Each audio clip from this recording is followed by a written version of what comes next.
have no conflict of interest for this topic. And,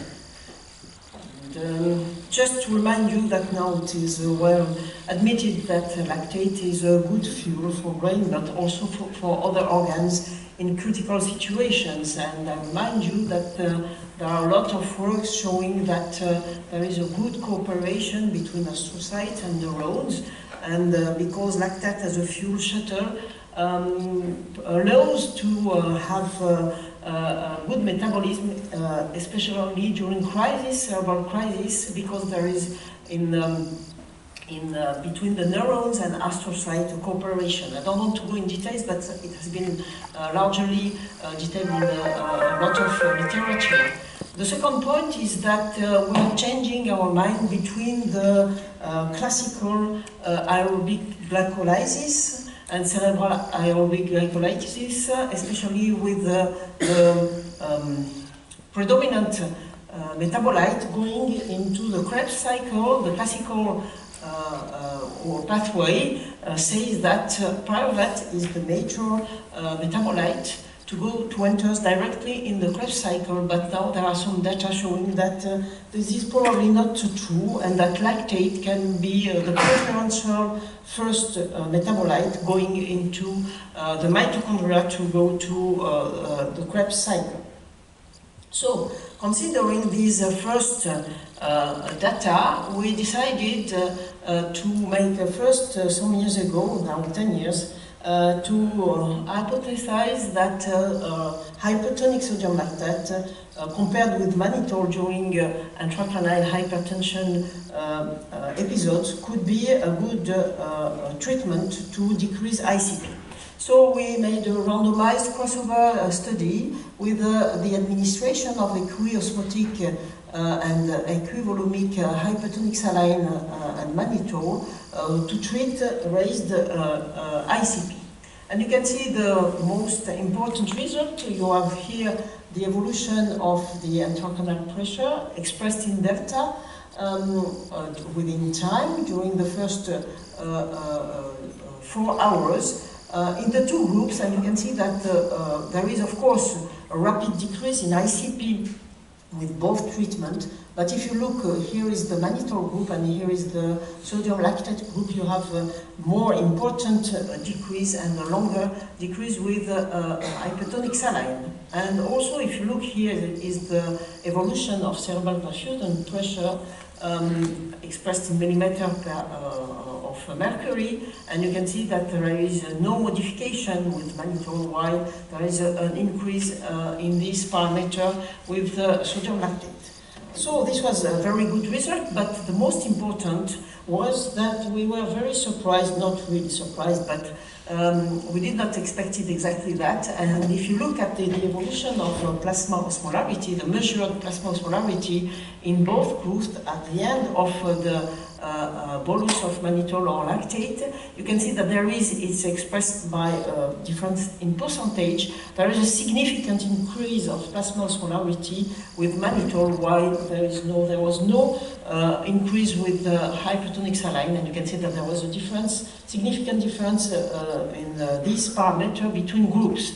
So this was very important because we have a decrease in ICP, but this cannot be totally, at least, attributed to a real osmotic effect or classical effect as you can expect. Then after, we said that probably there is all other mechanisms, and I don't want to go in details then after, and we said that probably we can imagine preventive effect of hypertonic sodium lactate, and we decided to conduct a second clinical study, but to administer within the first 2 days hypertonic lactate, sodium lactate, compared with saline, 0.9%, continuous administration within the first 2 days, and to compare the number of raised ICP episodes. So it was a preventive. You can see the results between the control group and the lactate group, 30 patients in each group, and you can see here is the number of patients, and here is the number of raised ICP within the first 2 days, and you can see that sodium lactate group, in this group there is a decrease of more than 50% of the raised episode. It was the same during all the hospitalization, and one more time we did not find any modification, significant modification in plasma osmolarity. So then after we decided to say how does it work, and we decided to begin some experimental study to confirm our results on this problem, and then after to try to answer some mechanisms about the possible beneficial cerebral effect of lactate. So this is our model is a rat model with lateral fluid percussion to have a traumatic brain injury. The first, and you can see here the first results. So we decided to compare one more time hypertonic sodium lactate with mannitol on ICP in equiosmotic dose 4 hours after traumatic brain injury, and you can see the result. There is no doubt that lactate, half molar lactate, decreases significantly ICP, and you have also a similar result with 20% mannitol. So we have the same results as in our clinical study. If you look on this, about the lactate, it's very interesting, showing in these traumatic brain injury patients that the initial value of lactate seem to have a protective effect. These are more than 500 patients with traumatic brain injury. They compare the mean admission lactate level with the severity of hand injury, and you can see that the more elevated value of lactate at admission is in severe traumatic brain injury. But if you look as an impact of the mental status in this patient, you can see that it seems to be better to have hyperlactatemia at the beginning as a protective effect and an improvement in the neuronal function in these patients with this lactate. So let's move on the mechanism.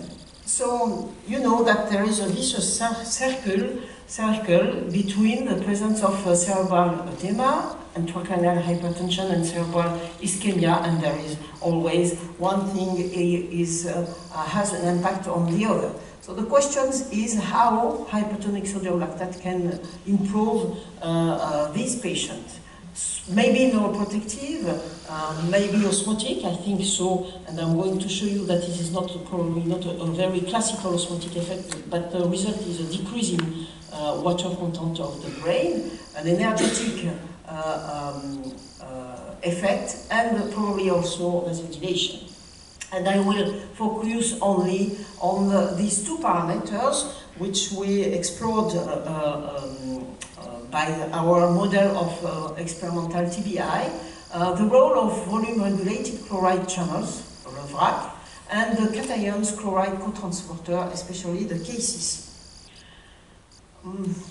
It is known now that there are a lot of data, experimental data, showing that chloride is largely involved on the regulation of cell volume in the brain, especially some cation chloride cotransporter, such as NKCC1. NKCC1 induces an influx of chloride with sodium and potassium in the cell, and it's responsible for brain edema. And if you look here, this is confirmed in this demonstration. You have here the water content, the brain water content in percentage in sham animal, in animal with traumatic brain injury alone, and with the administration of bumetanide. And bumetanide is an inhibitor of NKCC1, and you can see that the inhibition of this channel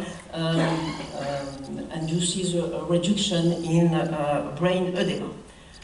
So we decided to.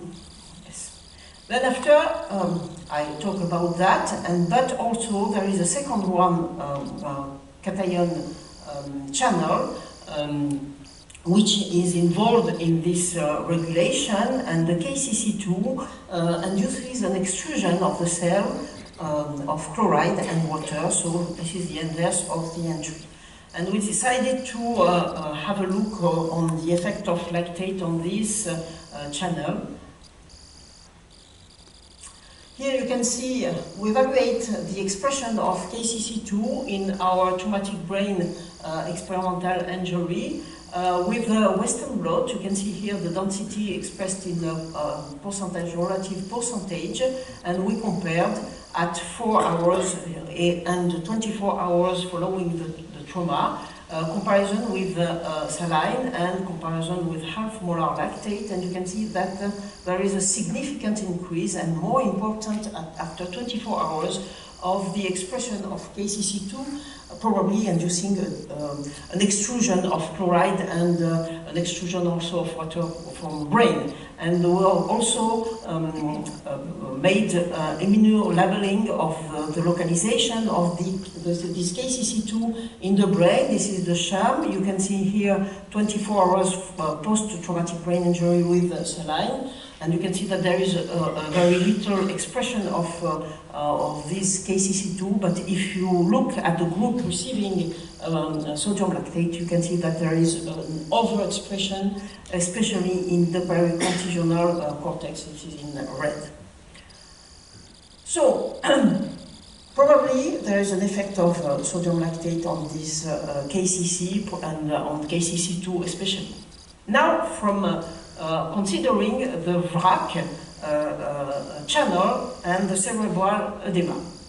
There are a lot of studies, experimental studies, showing that also these channels are really involved in the rapid regulatory volume decrease. I don't want to go in details, but you have to know that the extrusion of chloride induces a decrease in the cell volume, and the intrusion of chloride in the cell induces edema. So we tried to evaluate the impact of lactate on this VRAC, and you can see here the evolution like this as the evaluation of the VRAC activity has been evaluated by ionic currents. And you can see here such an evolution indicates a chloride extrusion due to the VRAC.